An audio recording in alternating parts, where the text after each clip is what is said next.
Alhamdulillahi Rabbil Alamin, wal aqibatu lil muttaqin, wala udwana illa ala zalimin. Ashhadu an la ilaha illallah wahdahu la syarika lah, wa ashhadu anna Muhammadan abduhu wa rasuluh al-mab'utsil amin.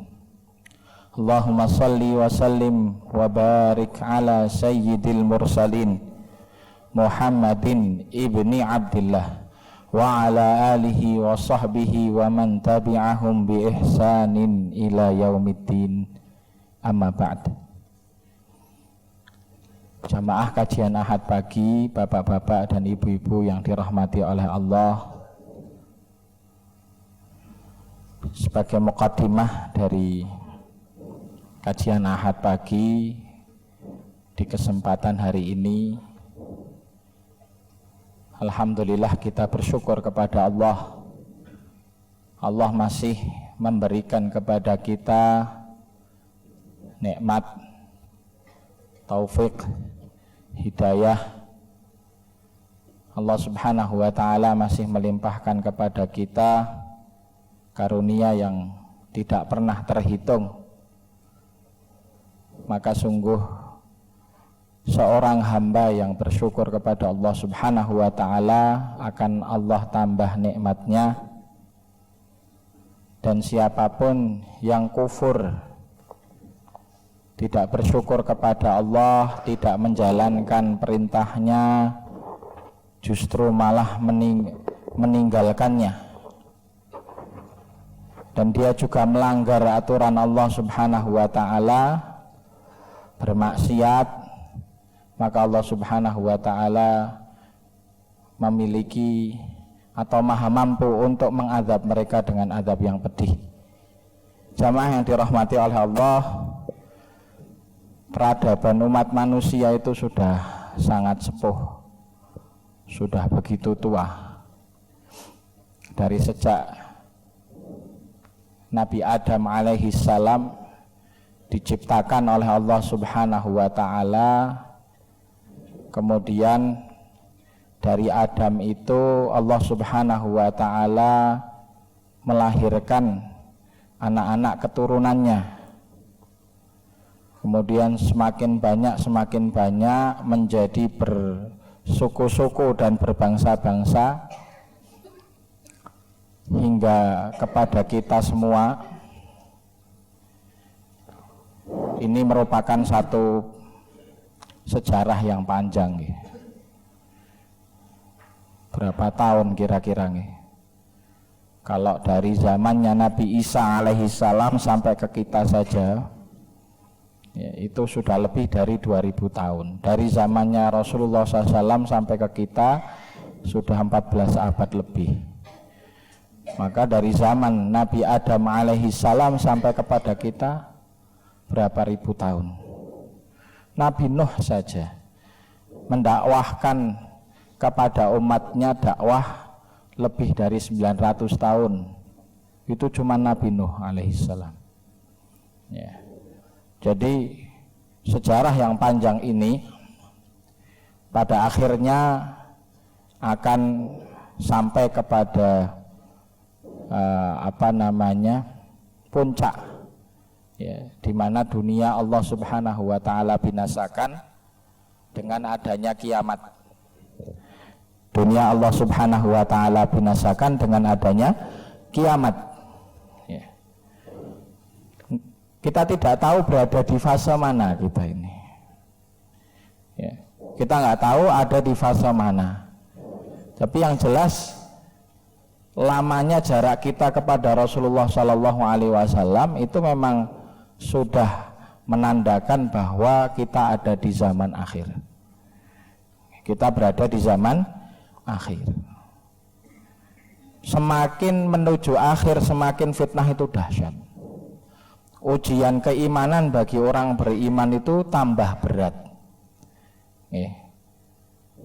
Puncaknya nanti ketika Dajjal keluar, Dajjal muncul yang membawa fitnah begitu besar bagi umat manusia, ya, dengan segala tipu daya yang dimiliki. maka disebut Dajjal. Ya, Dajjal itu artinya ya kathratud dajjal. Dajjal itu artinya kadzib. Apa itu? Berbohong. Saking seringnya, saking banyaknya berbohong, segala hal yang keluar dari mulutnya adalah sesuatu yang berselisih dari realita. Hakikatnya A disebut B, hakikatnya C disebut D, dan seterusnya. Itu fitnatud dajjal. Dan Rasulullah SAW menyampaikan dalam sebuah hadis, sebelum muncul dajjal yang gembongnya, yang bosnya, yang paling besar, akan muncul dajajilah, ya, tukang-tukang bohong, pembawa-pembawa fitnah yang juga tidak kalah besar memberikan pengaruh, memberikan ujian yang dahsyat bagi kita semua. Ya.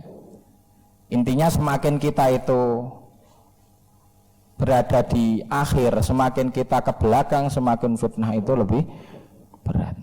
Rasulullah SAW sampai memberikan ya satu pahala yang khusus bagi umat akhir zaman, di mana amal mereka itu 30 kali amalan para sahabat dinilai dari pahala. Ya.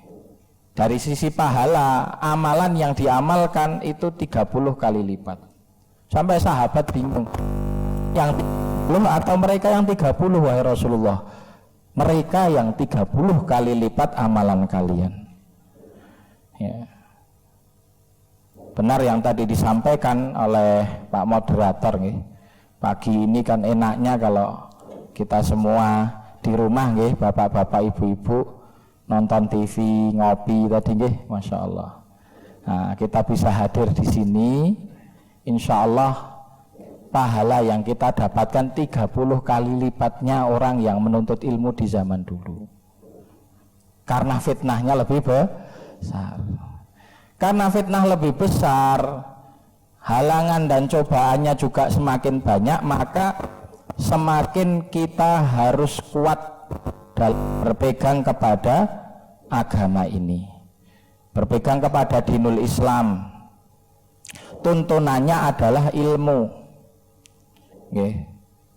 Imam Al-Ajurri di dalam kitabnya Akhlaqul Ulama menyampaikan perumpamaan orang yang berjalan di dunia ini tanpa berpegang dengan ilmu itu ibarat orang yang jalan di tengah malam, gelap gulita, tidak ada cahaya.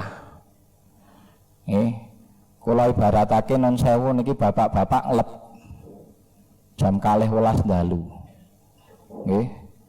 Ladange tebih. Mboten wonten senter, mboten wonten napa-napa, mergine alit. Peteng dedet pas kondisine napa? Mendung. Niku kira-kira das pundi iki gambarane. Kadang aduh wis ora sah lepe tak turu.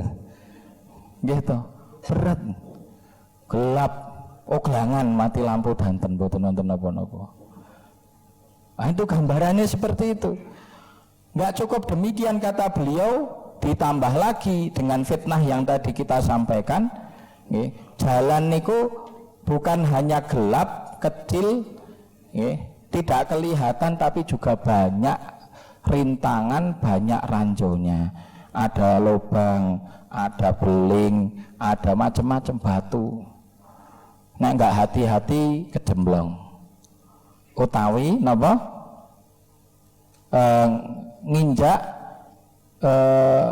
beling tadi atau paku tadi, atau kalau nggak hati-hati kesandung batu.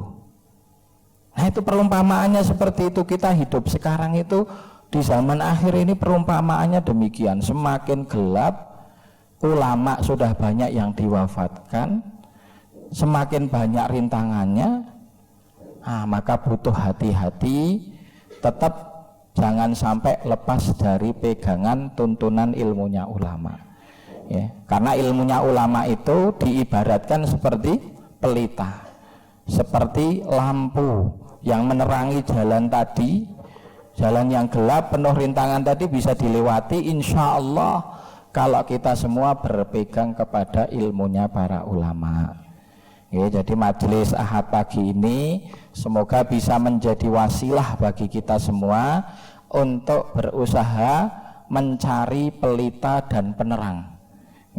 Pelita dan penerang agar kita jalan itu kelihatan, agar rintangan yang ada di sekitar kita itu bisa kita hindari. Allahumma amin.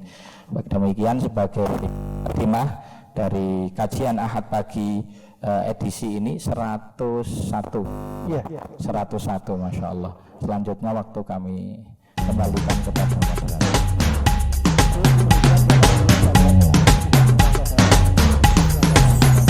Marilah kita ucapkan